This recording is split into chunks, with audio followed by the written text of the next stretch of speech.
Bonjour Philippe. Bonjour Marie. Philippe, c'est l'été, on a chaud Oui. et on a fait le choix de continuer à tourner nos vidéos cet été pour vous tous et toutes. Et puis on va peut-être faire des vidéos un peu plus courtes. Oui, un peu plus courte. Un peu plus courtes.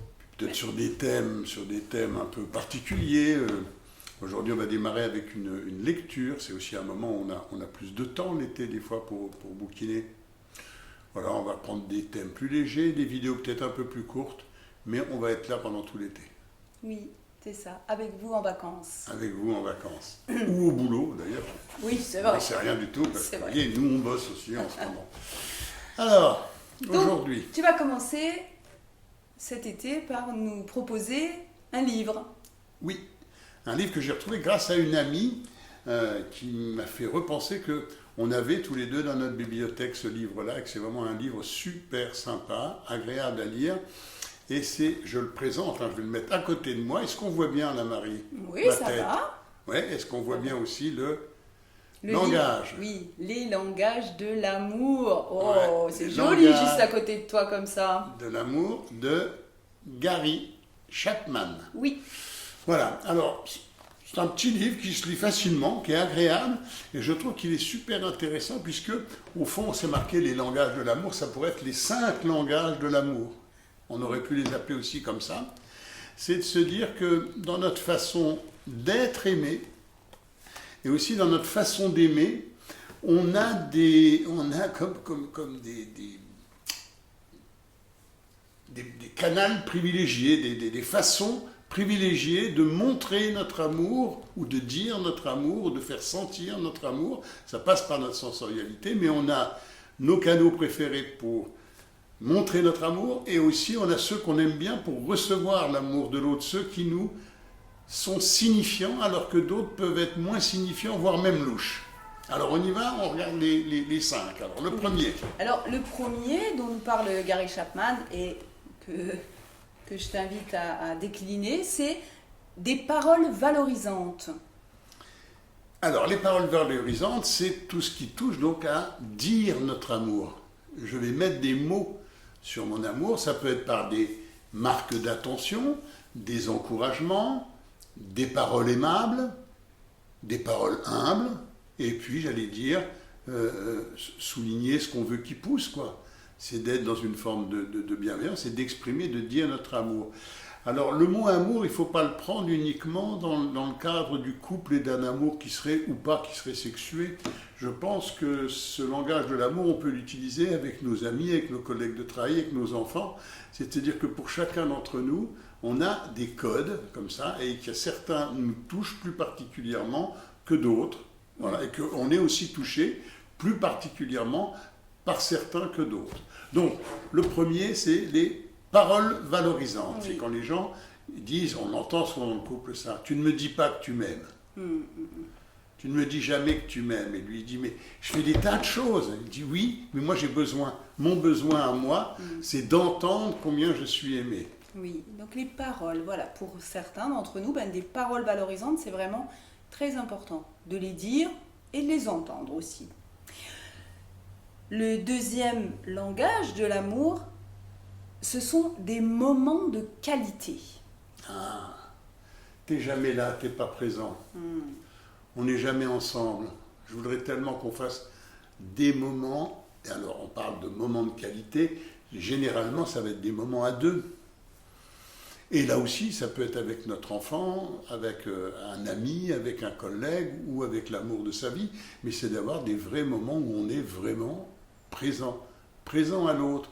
Pas oui, oui, je t'écoute et puis je suis en train de faire autre chose, qui est assez d'ailleurs courant dans les motifs de dispute aussi dans le couple. Mais non, tu m'écoutes pas, tu vois bien, tu es en train de regarder la télé ou tu es en train de faire autre chose. Et moi, j'ai besoin de moments de qualité, et c'est ça qui va être très important dans ma façon de ressentir l'intérêt ou plus largement l'amour de l'autre. Oui, on peut mettre là-dedans vraiment un temps qui est dédié, une vraie écoute aussi, on en a déjà parlé, une écoute active, attentive. Voilà, donc c'est vraiment important, très important, voire essentiel. Ah, pour certains. toi. Ben, Vu la manière dont on parle. Notamment. Ouais, notamment pour toi. Oui. Alors, 1, les paroles valorisantes. 2, les moments de qualité. 3, 3 sont les cadeaux. les cadeaux. Alors, les cadeaux, on a déjà fait une vidéo là-dessus, hein, où j'avais un peu expliqué que ça peut être complètement différent entre notre capacité à les faire ou à les recevoir. Oui. Il y a des gens qui adorent faire des cadeaux. Donc ça veut dire que pour eux, montrer leur amour, c'est faire des cadeaux à l'autre. Leur offrir quelque chose, préparer un repas, voilà. Ça, c'est je fais le cadeau aux gens que j'aime. Et il arrive de temps en temps que ce canal, qui est le canal par lequel moi je montre mon amour, ne soit pas un canal avec lequel je suis à l'aise. C'est-à-dire que quand les gens me font des cadeaux, je suis mal à l'aise. Et je me dis, non, mais j'ai pas besoin, moi j'ai pas besoin de cadeaux, hein, on l'entend ça aussi, ça va. Non, mais moi j'ai pas besoin. À des gens qui en font beaucoup, quelquefois quand on leur fait un cadeau, on sent que c'est mal accepté, voire même douteux. Peut-être pour certains, au fond, le cadeau, c'est si j'accepte le cadeau, peut-être il y a une dette, peut-être que l'autre attend autre chose. Il y a des gens qui sont très mal à l'aise avec le fait de recevoir le cadeau comme une marque d'amour. Donc ça permet pour chacun d'entre nous peut-être d'être attentif. Tu vois, on a déjà les 3 premiers, on va regarder les 2 derniers. Et l'idée quand même de ce bouquin, c'est d'être attentif à qu'est-ce qui nous est propre et à quoi on est nous sensibles. Oui. Pour pouvoir aussi l'expliquer, le dire à notre conjoint ou à notre ami.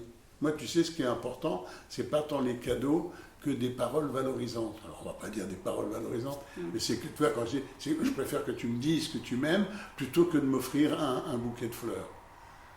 Bon, il y en a qui disent, moi j'aime bien que tu fasses les deux. Les deux, ça, je suis assez preneuse des deux. Les deux, ça va aussi. Oui, c'est bien. Allez, alors ensuite. Le 4e, c'est pas tout à fait la même chose, sont les services rendus. Oui, c'est... Alors, c'est les services rendus, et Dieu sait si on en a dans une journée, dans une vie.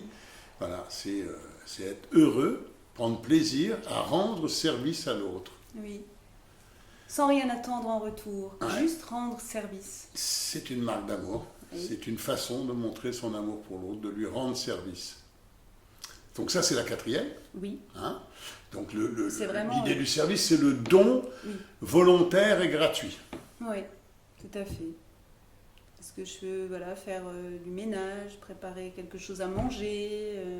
Bien sûr, regarde monsieur quand il a tondu la pelouse le dimanche. Il a voulu faire plaisir. Mais bien sûr. Mais oui. Donc il a donné de lui gratuitement, Oui. et il n'hésite pas à aller demander de la reconnaissance. Hein, il invite toute la famille à descendre. Aimez-moi, regardez comme je vous rends des services. Oui. C'est une demande d'amour. Oui. Alors des fois c'est pas toujours très bien fait, mais c'est une demande. En tout cas, c'est plus sympa de l'entendre comme ça. C'est vrai. Et alors le 5e, c'est le contact physique. Oui, le 5e, c'est tout ce qui est de l'ordre du toucher. Oui, Et aussi, alors si on revient dans le couple, c'est aussi le besoin de sexualité. aussi. C'est le besoin de toucher, voilà, pour certaines personnes, c'est vraiment indispensable. Oui. Parfois même pour certaines personnes, plus fort que des paroles. C'est-à-dire Et que parfois on bien a sûr. simplement besoin. Et plus fort que tout le reste. Oui, c'est vraiment, vraiment important. Ce toucher, ce contact. Comment juste par une main posée sur une main ou sur une épaule va renvoyer vraiment un amour quasi inconditionnel. Oui, c'est beau ça aussi, j'en ai besoin moi de ça. Hein, quand on parle bien, je crois que ça parle bien de toi aussi.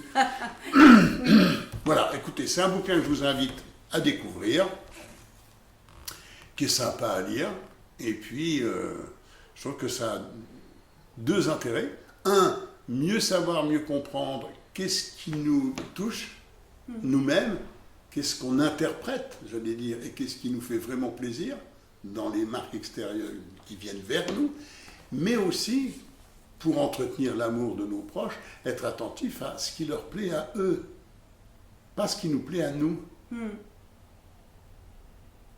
Oui. Pour pas qu'il y ait de décalage. Oui. Donc ça, c'est vraiment important, d'être attentif. Il y a des gens pour qui les cadeaux, ça n'a pas ou peu de... Donc c'est pas la peine de couvrir les gens de cadeaux, pour certains. Alors les gens vont penser, mais je montre mon amour, regarde tous les cadeaux que je t'offre. Oui. Je dis, mais c'est pas ça que je veux, moi je voulais des moments tranquilles avec toi, je voulais des moments sympas, je voulais des moments où tu me fasses un câlin, voilà. Et je ne l'ai pas dans ma vie de couple, et j'ai l'impression que l'autre ne m'aime pas. C'est pas qu'il m'aime pas, c'est qu'il m'aime pas dans le bon canal. Oui, c'est ça, dans le bon langage. Alors, Ouais. dans le bon langage, ça veut dire aussi qu'on ne peut pas toujours rester tout le temps dans sa plainte. Et que si on veut faire marcher un couple, je pense qu'à un moment, les deux peuvent discuter autour d'un bouquin comme ça et de se dire qu'est-ce qui est important pour moi et qu'est-ce qui est important pour toi. Pour que je te fasse plaisir, il faut que tu me dises, tu vois, je veux être heureuse, aime-moi et rends-moi heureuse, ou rends-moi heureux. Je dis oui, mais comment? Et là, on a déjà quelque chose qui permet de préciser un peu le comment j'ai besoin d'être aimé ou le comment j'aime l'autre ou comment j'ai besoin, moi, qu'on m'aime. Oui, toujours en allant vers plus de qui je suis, d'une meilleure connaissance de soi Bien sûr, et de l'autre, bien sûr. pour améliorer toujours la relation interpersonnelle. Ben super Philippe, Allez, merci beaucoup. on voit une qui est dans la boîte. Oui, elle est dans la boîte, donc je mettrai les coordonnées de ce livre dans la bio. Ouais. Et puis, bonne lecture à tous. Et puis, bonne lecture à tous et bel été. Et bel À été. bientôt. À bientôt Philippe. Bon, ben, je suis tout seul ou quoi? C'est quoi ce travail? Eh oh, Marie! Ah, viens Marie! Mais oui, Viens. je suis là. Qui d'autre? Bonjour. Moi. Camille! Viens Camille. Ça va Camille? Salut. Salut! Sandrine? Elle est où Sandrine? Je suis là. Ah, Sandrine! Sandrine. Salut Sandrine! Qu'est-ce qui nous manque? Steve? Ouais! Salut Steve! Salut Steve. Ça va? Ça va. Et puis, ben, il nous manque le photographe, Oui, je le crois. vidéaste célèbre. Ludovic. Salut Luciano! Hello. Salut! Vous êtes prêts pour la photo? Oui! Oui. Souriez!